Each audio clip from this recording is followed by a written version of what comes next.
শুয়ে আছেন, তিনিও বিপদে পড়লে কাঁদতেন আর চাইতেন কার কাছে?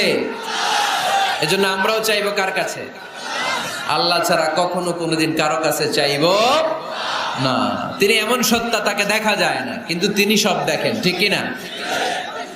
কিন্তু তিনি আমার খুব কাছে। কত কাছে? আমার বাবা আমার যত কাছের, তার চেয়েও আমার বেশি কাছের আমার আল্লাহ।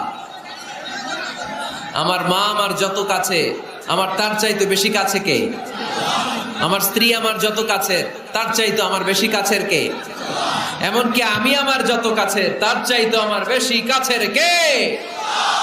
এজন্য রব্বুল আলামিন বলেন, وَإِذَا سَأَلَكَ عِبَادِي عَنِّي فَإِنِّي قَرِيبٌ أُجِيبُ دَعْوَةَ الدَّاعِ إِذَا دَعَانِ فَلْيَسْتَجِيبُوا لِي وَلْيُؤْمِنُوا بِي لَعَلَّهُمْ